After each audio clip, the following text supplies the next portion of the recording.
గద్దర్ మాట్లాడింది 100% నిజం అన్న మాటలు మేము సమర్థిస్తున్నాం. ఎందుకంటే గద్దర్ అనే వ్యక్తి ఒక వామపక్ష నాయకుడు. గద్దర్ అనే వ్యక్తి సిపిఐఎం ఆ పార్టీ ఏర్పడినప్పుడు వాళ్ళు ఎన్నికలు నిర్వహిస్తారు. ఆ ఎన్నికలు నిర్వహించినప్పుడు అక్కడ మోసం జరిగితే సిపిఐ ఎంఎల్ చార్ మంజుదార్ స్థాపిస్తాడు.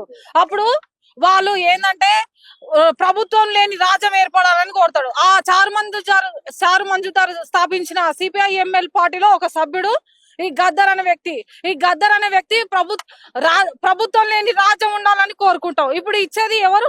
ప్రభుత్వం ఇస్తుంది కదా పురస్కారము. ప్రభుత్వం ఇచ్చే పురస్కారాన్ని ఈ కాంగ్రెస్ నాయకులు సమర్థించడం ఎంతవరకు కరెక్ట్? ప్రభుత్వం ఇచ్చే పురస్కారం ఆయన కూడా ఇయ్యొద్దు. మనలో మనం మాట్లాడుకుంటే ప్రభుత్వానికే వ్యతిరేకము.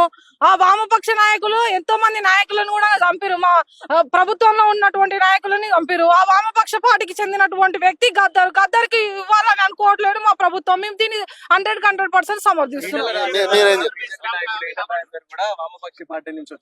అవును, వచ్చిందండి. గద్దరు బతుకున్న చచ్చిపోయే చివరి క్షణం వరకు కూడా ఓటు వేయలేదండి. గవర్నమెంట్ వ్యతిరేకంగా ఉన్నాడండి. ఈటల రాజేంద్ర గారు ప్రజా పదవులలో ఉన్నాడు, ప్రజా పదవులలో పోటీ చేసిండు. గద్దర్ ఏడుకెళ్ళి పోటీ చేసిండండి. అన్న ప్రజా పదవులలో ఉన్నాడండి. ఇప్పుడు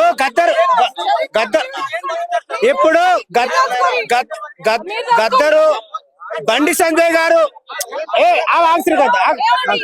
ఇప్పుడు నంది పేరు పెట్టడం కూడా తప్పండి.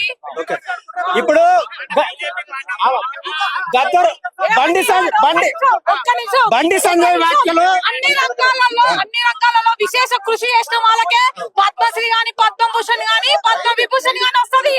కానీ ఎవరికి ఇస్తున్నారండి? మా బీజేపీ గవర్నమెంట్ ఏమన్నా కుటుంబ సభ్యులను పిలిచి పురస్కారాలు పంచి పెడుతుందండి. ఏం మాట్లాడుతున్నారండి కాంగ్రెస్ నాయకులు, సబ్జెక్ట్ లేని నాయకులు? మందకృష్ణ మాదిగ గారు ఎప్పటి నుండి ఎస్సీ వర్గీకరణ కోసం పోరాడుతున్నారండి. ఇప్పుడు బీజేపీ బండి సంజయ్ గారు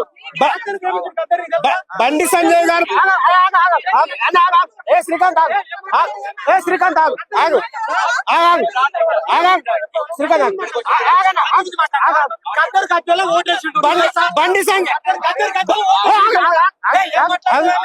బండి సంజయ్ గారు మాట్లాడిన మాటలు 100% తప్పు.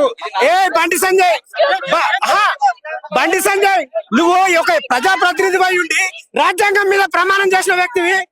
ఎవరికి ఇస్తావు? ప్రజల కోసం పనిచేసేటువంటి క్రమంలో పద్మశ్రీ ఎవరికి ఇస్తారండి? దానికి ఒక సెలక్షన్ కమిటీ ఉంటది. మేధావులుగా ప్రజా వ్యవహారాలలో సాహిత్య రంగంలో గుర్తించిన వాళ్ళని ఆ కమిటీ ఉంటది. ఈయనట్లే బండి సంజయ్ అనబడే వ్యక్తి ఒక రాజకీయ దురుద్దేశంతో, ఒక ఆధిపత్య భావజాలంతో ఆయన రాజకీయ అస్తిత్వాన్ని నిలబెట్టుకోవడం కోసం మాత్రమే గద్దర్ అంటే ఎవరు?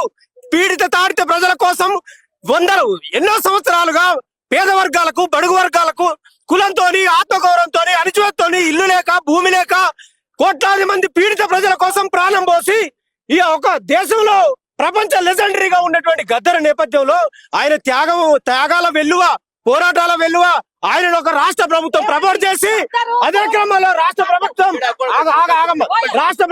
ప్రమోట్ చేసేటువంటి క్రమంలో గద్దర్ పోరాడిండు తెలంగాణ కోసం. బండి సంజయ్ ఏమన్నా మేధావమ్మా ఇక్కడ?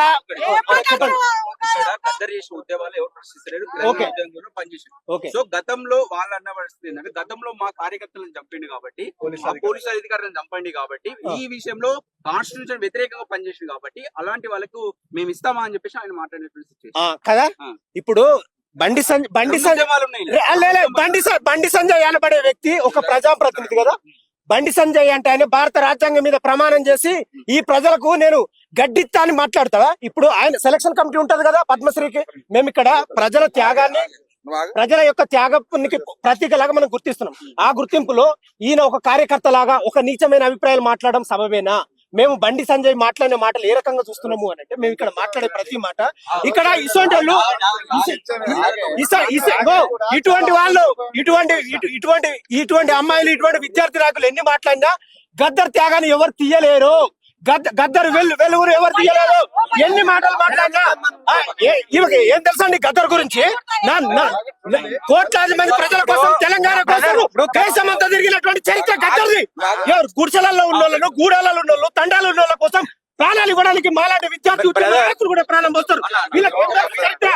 బండి సంజయ్, నువ్వు వాపస్ తీసుకునే ప్రయత్నం చేయి, లేకపోతే ఈ పోరాటం ద్వారా నీ రాజకీయ భవిష్యత్తు ప్రశ్నార్థకం అవుతుంది. ఏం మాట్లాడతావు నువ్వు? మేధావివా నువ్వు? బండి సంజయ్ స్థాయి ఏందండి? Bandi Sanjay after all councillor ఉన్నాడు. ఎట్లా కేంద్ర మంత్రి అయ్యాడు?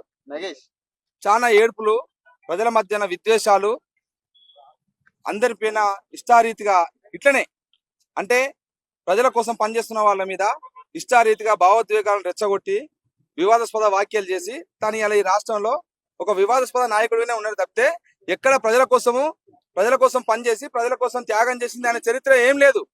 కాబట్టి ఇవాళ ఈ తెలంగాణ సమాజం కోసం పనిచేసినటువంటి ఓ చుక్కా రామాయ లాంటి వాళ్ళని, ఓ అందశ్రీ లాంటి వాళ్ళని, రాష్ట్ర గీతాన్ని అందించినటువంటి ఒక అందశ్రీ లాంటి వాళ్ళు దళితుడు, ఇవాళ ఓ గోరెట్ ఎంకన్న దళితుడు, వాగ్గేయకారుడు, ఓ గద్దర్ ఈ తెలంగాణ సమాజం, ఈ తెలుగు నేల పైన పీడిత ప్రజల కోసం తన జీవితాన్ని త్యాగం చేసినటువంటి గద్దర్ అనేక పోరాటాలు, దళిత వామపక్ష సామాజిక ఉద్యమాలన్నిటికీ ఇలా దిక్సూచిగా నిలిచినటువంటి గద్దర్ పైన ఇలా వీళ్ళందరికీ అర్హత లేదని మాట్లాడతాడు. బండి సంజయ్ ఏం అర్హత ఉంది? కాబట్టి ఇలా బండి సంజయ్కే ఈ తెలంగాణలో అర్హత లేదు. ఆయన ఉనికి కోల్పోయినప్పుడల్లా ఇట్లాంటి మాటలు మాట్లాడి అవాకులు చెవాకులు పేల్చి ఒక గద్దర్ లాంటి లెజెండరీ ఇలా ఈ భారత విప్లవ సంస్కృతి సేనాని అతని మీద మాట్లాడితే నాకు హైప్ వస్తా అనుకొని మాట్లాడుతా ఉన్నాడు. ఇలా బండి సంజయ్ నేను సూటిగా ప్రశ్నిస్తా ఉన్నాను. బండి సంజయ్, మరి గద్దర్ చనిపోయినప్పుడు గద్దర్కు సంతాపాన్ని తెలుపుతూ మీ ప్రధాని నరేంద్ర మోడీ గారు గద్దర్ ఈ కవి, ఒక గాయకుడు, గొప్ప వాగ్గేయకారుడు, సాహిత్యవేత్త, అతని మాటలు ఈ అట్టడుగు పేద ప్రజల సమస్యల్ని ప్రతిబింబించే విధంగా ఉంటుందని ఇలా మోడీ గారు రాయడం జరిగింది. మరి గద్దరు మోడీ గారు ఏంటిదన్నట్టుగా మరి బండి సంజయ్ చెప్పాలి. మరి భారతీయ జనతా పార్టీలో ఉన్నాయని మాట్లాడుతున్నాడు కదా, మా కార్యకర్తలు చంపినని మాట్లాడుతా ఉన్నాడు కదా.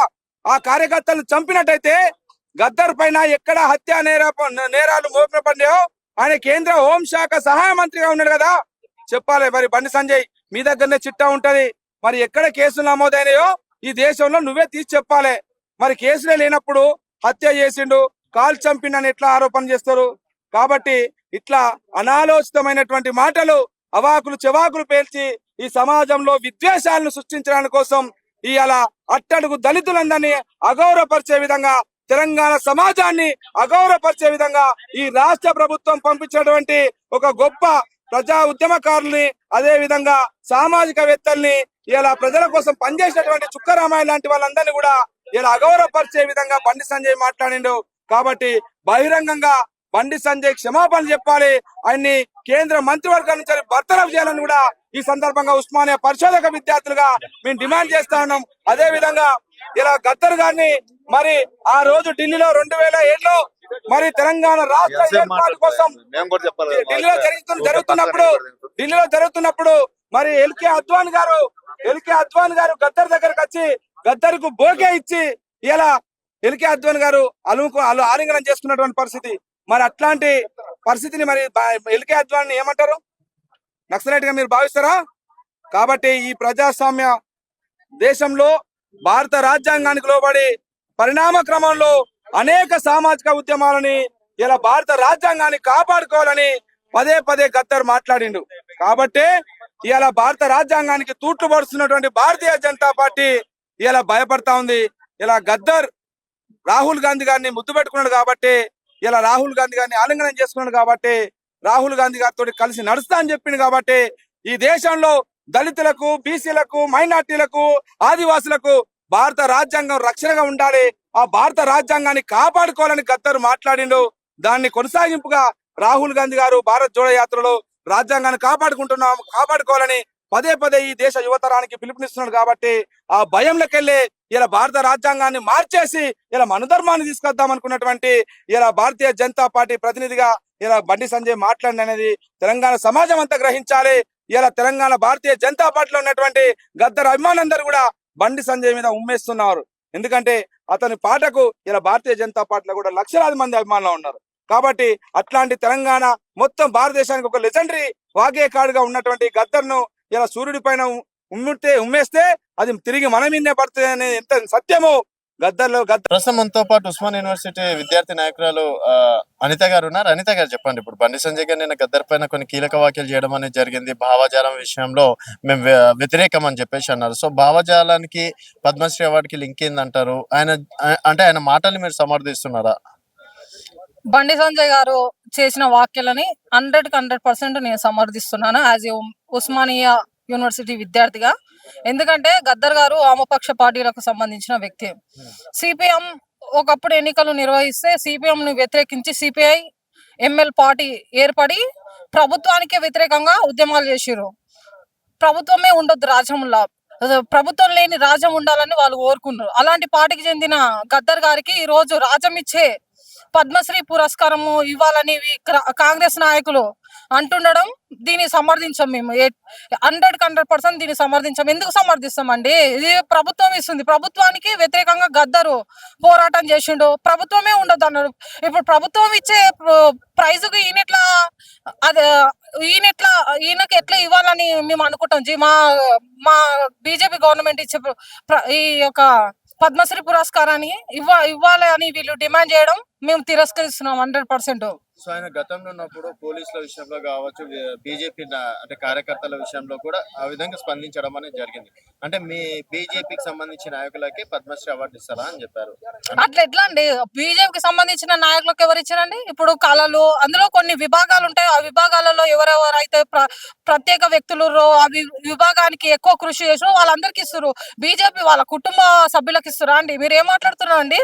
ఈ కాంగ్రెస్ నాయకులు, సబ్జెక్ట్ తెలియని నాయకులు మాట్లాడుతున్నారు. ఈ రోజు ఒకప్పుడు కాంగ్రెస్ వాళ్ళే వామపక్ష నాయకులను ఎంతో మందిని చంపిరు. ఈ రోజు వామపక్ష నాయకులు వాళ్ళ యొక్క బలం ఈ రోజు గ్రామాలలో తక్కువైందని ఇప్పుడు కాంగ్రెస్ సపోర్ట్ చేసినంత మాత్రాన గద్దర్ కి ప్రైజ్ ఇవ్వమని కోరడం ఎంతవరకు న్యాయమండి? ఆ గద్దర్ హాస్పిటల్ ఉంటే కూడా ఈ కాంగ్రెస్ నాయకులు ఒక్కరు కూడా పోయి చూడలేదు. గద్దర్ కి ఏమైనా ప్రైజులు ఇచ్చేది ఉంటే వాళ్ళ సపరేట్ గా వామపక్ష పార్టీల నుండి వచ్చే ప్రైజులు ఇవ్వమనండి. రాజ్యం ఇచ్చే పద్మశ్రీ కోసం వీళ్ళు కొట్లాడడం ఏందండి? ఇది ఎంతవరకు సబబ్ అండి? మేము సమర్థించమండి. 100% బండి సంజయ్ గారికి మేము సమర్థిస్తాం. ఆయన చెప్పింది కరెక్టే. ఇక్కడ రాజ్యములు ఉన్న వాళ్ళకు ప్రజా నాయకులని ఈ గద్దరు ఈ వామపక్ష నాయకులు చంపేసారు. అప్పుడు గద్దర్ గారు దానికి సపోర్ట్ చేసారు. మందు పాత్రలను పెట్టి చంపేసారు నాయకులని. ప్రజా నాయకులే కాదండి ఇప్పుడు రాజ్యం వేస్తుంది కదా పద్మశ్రీ అనేది. దీనికి అన్న చేసింది 100% కరెక్టే. ఈ కాంగ్రెస్ ప్రభుత్వం నీచమైన డిమాండ్ పక్కన పెట్టి మా బీజేపీ ఇచ్చే పురస్కారాలను గౌరవించాలి. బీజేపీ వాళ్ళ కుటుంబ సభ్యులకు ఇస్తలేదండి. వివిధ రంగాలలో ప్రత్యేకమైన ప్రతిభ గల వాళ్ళకి ఇస్తుందండి. ఏం మాట్లాడుతున్నారండి వీళ్ళు ఇక్కడ కాంగ్రెస్ ఒక రాజ్యంలో చూసుకున్నట్లయితే అక్కడ మొత్తం రెడ్డి రాజ్యం వెళ్తుంది. ఎవరైనా దళితులను ఇట్లా ఇక్కడ ఏమైనా ఇస్తారా అండి? ఎవరికి వీళ్ళు అభివృద్ధి చేస్తారండి? ఎక్కడ న్యాయం జరుగుతుంది? మా విద్యార్థులకు కూడా ఇక్కడ అన్యాయం జరుగుతుంది. ఓ గద్దర్ అని పట్టిరేందండి. ఇక్కడ గద్దరుకు ఇచ్చే నంది పురస్కారం కూడా బహిష్కరించాలండి. గద్దర్ పేరు పెట్టడం ఎంతవరకు న్యాయం అండి? అంటే అది రాష్ట్ర ప్రభుత్వం నుంచి ఇస్తున్నారు కదా కళాకారు. కాదండి, ఫస్ట్ గద్దర్ ఎవరండి? సిపిఐ ఎంఎల్ పార్టీకి చెందిన వ్యక్తి అండి. ఆయన చచ్చిపోయే వరకు కూడా ఓటు వినియోగించుకొని వ్యక్తి అండి. ఒక్కసారేమో వినియోగించుకుంటూ ఆయనకి ఇవ్వడం ఎంతవరకు కరెక్ట్ అని నేను అడుగుతున్నా యాజ్ ఏ ఉస్మానియా యూనివర్సిటీ విద్యార్థిగా. ఓకే, సో ఇప్పుడు అంటే బీజేపీ కార్యకర్తలకు నాయకులకే ఇస్తారా అన్నది ప్రధాన డిమాండ్. ఎక్కడండి ఆ లిస్ట్ తీయండి చూద్దాం. మనం ఎవరికి మందకృష్ణ మాదిగ అంటే మోడీతో క్లోజ్ ఉంది కాబట్టి ఆయనకి ఇచ్చారు కదా. మందకృష్ణ మాదిగ మోడీ వచ్చి 10 ఏళ్ళు ఇప్పుడు కూడా మోడీ పాలన నడుస్తుందండి. అంత ముందు నుండి మాదిగ సోదరులకి మాదిగ సోదర మనులకు వాళ్ళ కులాలలో రిజర్వేషన్ లేక వాళ్ళు ఇంకా అడుగడిపోతుండ్రు. అన్న ఎన్నో ఏళ్ల నుండి పోరాటం చేస్తుండు కాబట్టి అన్నకి ఇవ్వడం వల్ల తప్పలేదు. కీలక పాత్ర పోషించాడు కదా గద్దర్. పోషించిండండి. ఈయన ప్రభుత్వానికి వ్యతిరేకంగా పనిచేసిండండి. ఇది ప్రభుత్వం ఇచ్చే ప్రైజ్ అండి. దీనికి గద్దర్ కి ఇవ్వడం తప్పండి. ఇది ఒక పద్మశ్రీ అవసరం లేదు, ప్రతి ఒక్క తెలంగాణ గుండెల్లో గద్దర్ ఉంటాడు అని చెప్పేసి. అవును, మరి గద్దర్ ఉంటే గద్దర్ని పూజించండి. పురస్కారం కోసం నొల్లి పెట్టడం ఎంతవరకు కరెక్ట్ అండి? ఏమైనా వేసుకోరు కానీ గద్దర్ కి పురస్కారం ప్రభుత్వం ఇచ్చే పురస్కారాల కోసం మీకు కొట్లాట ఏందండి? ఓకే. ఆ. అంటే మరి పక్క రాష్ట్రంలో 5 ఇచ్చారు, మన రాష్ట్రంలో ఒక్కటే ఇచ్చారు అని చెప్పేసి రేవంత్ రెడ్డి గారు అన్నారు కదా. తెలంగాణకి చిన్న చూపు చూడడానికి ఇది ఒక కారణం అనుకోవచ్చా? అట్లే ఉండదండి. ఇగో ఈ ఒక్క సంవత్సరం ఒక్కటి వచ్చిందని దాని చిల్లర చిల్లర రాజకీయాలు చేస్తారండి రాజకీయ నాయకులు. ఆ, ఏదో బీజేపీ ప్రభుత్వం పైన కామెంట్ చేయడానికి మాత్రమే చేస్తారు కానీ అక్కడ ఆ స్టేట్ కి తక్కువ వేయడం, ఈ స్టేట్ కి తక్కువ వేయడం అలాంటిది ఏం ఉండదు. ఓకే అండి. సో మొత్తానికి అయితే బండి సంజయ్ గారిని బరాబర్ సమర్థిస్తాము. ఆయన చేసిన వ్యాఖ్యల్లో తప్పేం లేదని కూడా అనిత గారు చెప్తున్నారు.